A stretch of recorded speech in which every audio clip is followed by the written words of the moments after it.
Bienvenue à tous et à toutes à cette chaîne LNA Finance. Nous sommes le 18 avril 2023 et ceci est une première car je réalise pour la première fois une vidéo concernant l'analyse technique des crypto-monnaies. Aujourd'hui, nous allons faire un focus sur Terra Luna Classic et nous allons voir dans quelle situation nous nous trouvons et quelles seraient les probabilités, surtout les moments clés pour une prochaine To the Moon, hein. Donc voilà, si tu ne connais pas cette chaîne, sache que je réalise purement de l'analyse technique concernant les crypto-monnaies. Parfois, je développe des thèmes d'intérêt concernant la technologie, tout ce qui est centré sur la blockchain, etc., les nouvelles technologies, et parfois un peu de finance. Je fais pratiquement des vidéos en espagnol. Aujourd'hui, je vais voir comment ça se passe en français. Voilà, donc bienvenue dans ma chaîne. Si tu n'es pas abonné ou après je vais voir si les gens regardent les vidéos en français, je continuerai à faire des vidéos en français, des analyses techniques en français. Donc voilà. Si le contenu te plaît, je t'invite à faire un gros pouce bleu dans cette chaîne. Voilà, voilà. Donc commençons notre analyse.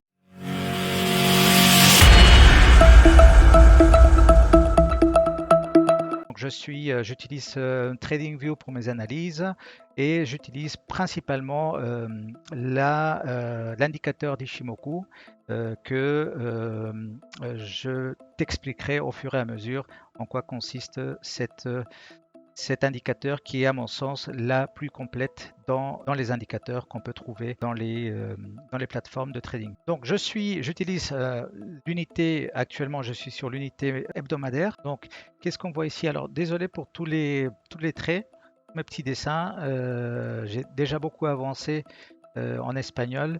Mais voilà, bon, si les traits, il ne faut pas faire attention aux traits, sauf ces deux traits blancs, voilà, en horizontal, qui sont pour moi des niveaux clés. Pour les autres, il ne faut pas tenir compte. Pour l'instant, nous sommes toujours dans une période en baisse. Voilà, voilà. Donc, les prix se trouvent actuellement à 00011 507 et nous trouvons en dessous de la Tenkan. La Tenkan, c'est cette courbe bleue que tu vois ici. Et désolé pour tu vas comprendre tout à l'heure à quoi ça sert ce dessin que j'ai fait ici.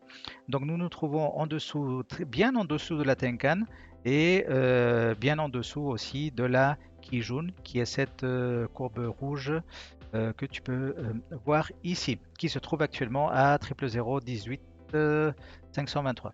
D'accord? Donc nous sommes par-dessous du nuage d'Ishimoku. Cela veut dire que nous sommes en période de baisse. Nous sommes dans une phase euh, de baisse des prix de Terra Luna classique.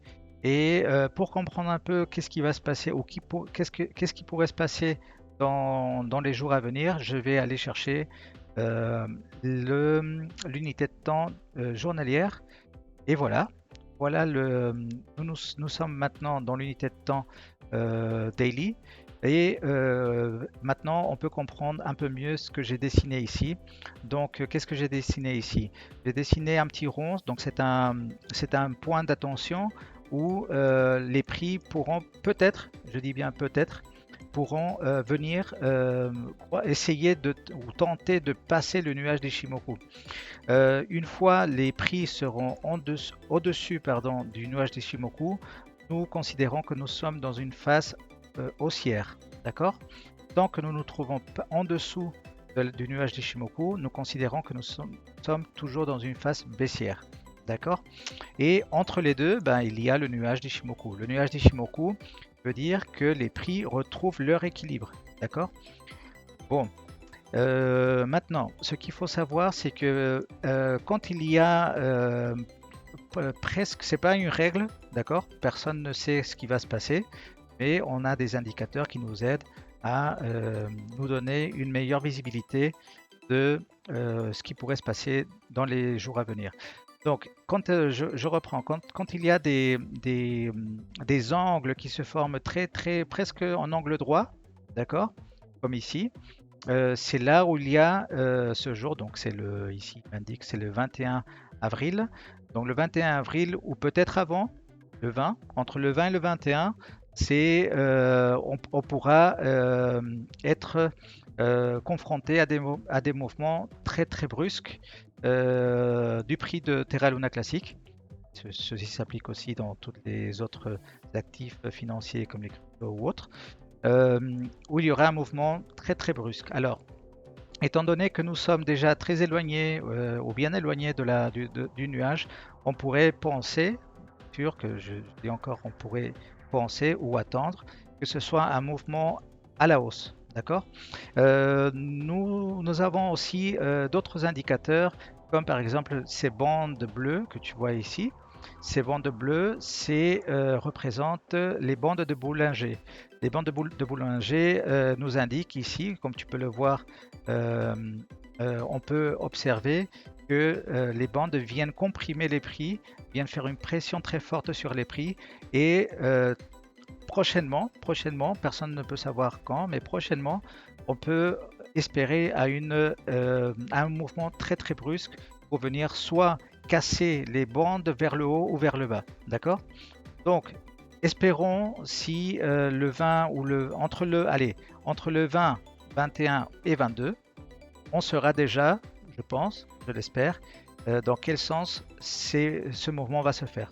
D'accord. Parce que si on se retrouve à peu près vers la semaine prochaine, le 24, lundi 24, et nous sommes encore dans cette phase ici, alors c'est très dangereux.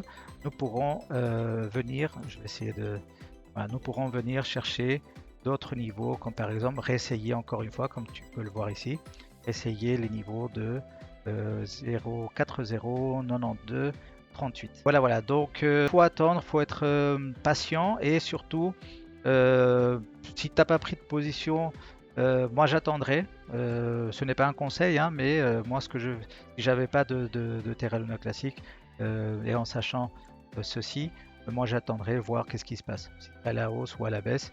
Et après, pourquoi pas, si les prix viennent retaper ou retester ce niveau-là, je prendrai une petite cartouche, pas beaucoup, hein. Après, il faut savoir que Terra Luna Classic est une crypto-monnaie vraiment de loterie. Voilà.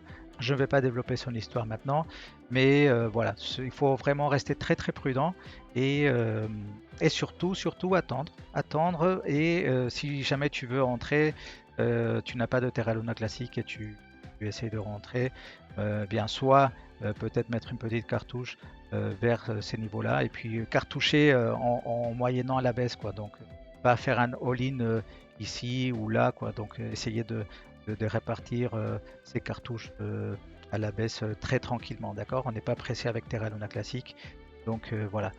Par contre, si le prix après les dates que je t'ai données précédemment, les prix croisent et se trouvent en haut du nuage d'Ishimoku, mais moi je tendrai de cartoucher un petit peu.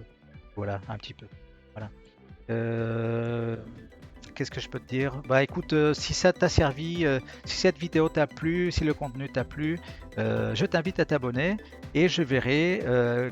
Écris-moi s'il te plaît en commentaire si tu souhaites voir encore plus de vidéos en français. Comme ça, moi je prendrai, j'essaierai de faire une petite place dans mon agenda pour pouvoir réaliser des vidéos en français aussi. Sache que les vidéos me prennent beaucoup de temps pour l'édition et pour l'enregistrement. Donc voilà, si je vois qu'il y a du monde qui demande, je vais faire aujourd'hui le test, hein, c'est un test. Je vais aussi essayer de faire l'analyse sur le Bitcoin.